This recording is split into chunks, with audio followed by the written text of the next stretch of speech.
Assalamualaikum warahmatullahi wabarakatuh. Perkenalkan, nama saya Nur Inayah dengan NIM 23060020021.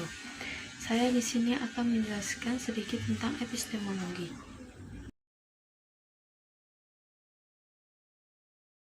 Pengertian epistemologi Islam atau filsafat Islam.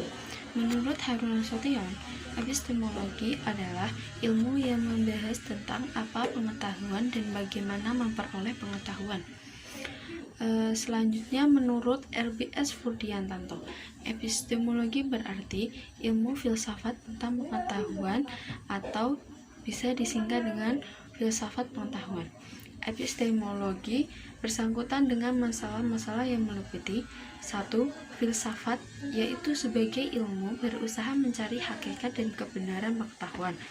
Yang kedua, metode, yaitu sebagai metode bertujuan mengantarkan manusia untuk memperoleh realitas kebenaran pengetahuan. Yang ketiga, sistem, yaitu sebagai suatu sistem bertujuan memperoleh realitas kebenaran pengetahuan. Harun ar-Rasyid mengatakan, Islam menurut istilah adalah agama yang ajaran-ajarannya diwahyukan Tuhan kepada masyarakat melalui perantara Nabi Muhammad SAW. Dapat disimpulkan bahwa epistemologi Islam adalah filsafat hukum yang menganalisis hukum Islam secara metodologis dan sistematis, sehingga mendapatkan keterangan yang mendasar atau menganalisis hukum Islam secara ilmiah dengan pendekatan filsafat sebagai alatnya. Ada juga yang menyebut bahwa epistemologi Islam adalah filsafat hukum Islam.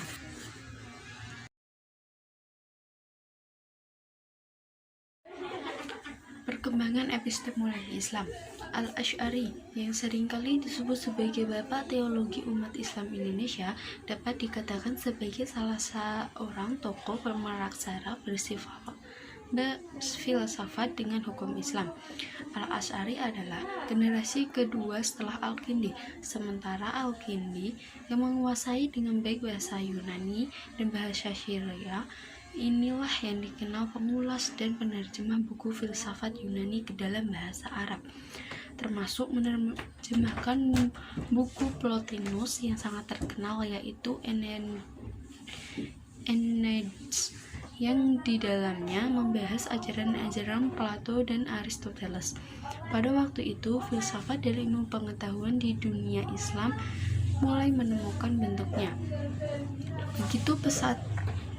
Begitu pesatnya pengaruh filsafat Yunani kala itu, sehingga tidak sedikit umat Islam yang mencurigainya. Bahkan ada yang tegas-tegas menentangnya sebagai perbuatan bid'ah dan menyesatkan seperti Dinasyirir Asy'ari tadi. Alasan mereka cukup masuk akal, yaitu bahwa seandainya filsafat Yunani merupakan bagian dari petunjuk dari Allah dan di dalamnya ada kebenaran, maka pastilah Nabi dan para sahabat membahasnya.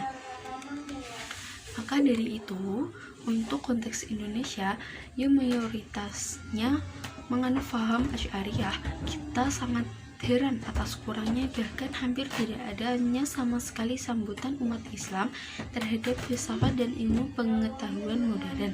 Kebanyakan di antara umat masih mencurigai filsafat sebagai hanya akan menyesatkan dan karenanya harus dijauhi.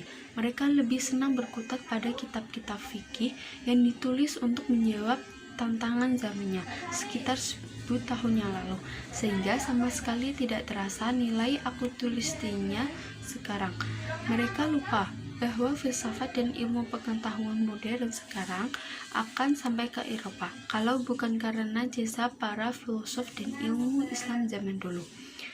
Sikap penentangan pada zaman Asy'ari tidak berhasil menghentikan laju perkembangan filsafat. Buktinya, filosof-filosof besar tetap saja lahir sesudahnya. Bahkan dalam kurun waktu yang sangat singkat, hanya 9 tahun sebelum wafatnya Al-Kindi, lahir Abu Bakar Muhammad ibnu Zakaria ibnu Yahya ar-Razi. Terus ada juga Abu Nasr al-Farabi, Ada Ahmad ibnu Muhammad ibnu Yaqub Sukawiyah, kemudian ada Ibnu Sirna, kemudian setelah itu berturut-turut datang Ibnu Bajjah, Ibnu Tufail, Ibnu Rusyd Al-Ghazali, dan Ibnu Khaldun. Pada akhirnya, filsafat Islam selalu tumbuh berkembang di antaranya di Indonesia dengan dipengaruhi oleh pemikiran filosof besar yang telah disebutkan sebelumnya.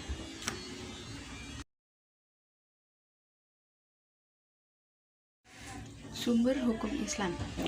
Pada dasarnya, hukum yang digunakan dalam proses epistemologi Islam bersumber dari ajaran dan nilai-nilai yang terkandung dalam kitab suci Al-Quran serta sunnah Rasul. Selain itu, aliran ini juga mengambil sumber hukum dari pendapat serta pandangan-pandangan ahli agama. Sumber secara umum, ada 4 sumber hukum Islam. Yang pertama, Al-Quran. Al-Quran menjadi sumber utama dalam pembuatan dan rujukan hukum-hukum yang mengatur tentang tingkah laku manusia. Al-Quran yang bersifat ilahiyah menjadi tolak ukur utama dalam pembentukan hukum manusia. Yang kedua, sunnah. Kata sunnah secara bahasa adalah perilaku seseorang tertentu, baik perilaku yang baik maupun perilaku yang buruk. Dalam hal ini, yang menjadi pedoman utama adalah perilaku Rasulullah SAW semasa beliau hidup. Setiap perkara atau hukum yang tidak ditemukan secara tersurat dalam Al-Quran akan menggunakan as-sunnah sebagai sumber pembanding.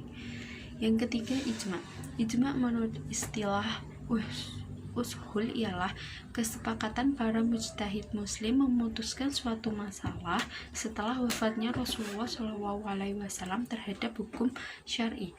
Yang keempat, kias. Berdasarkan definisi pengertian kias dalam istilah ushul, yaitu menyusul peristiwa yang tidak ada nas hukumnya dengan peristiwa yang terdapat nas bagi hukumnya. Sedikit yang bisa saya sampaikan, kurang lebihnya mohon maaf. Wassalamualaikum warahmatullahi wabarakatuh.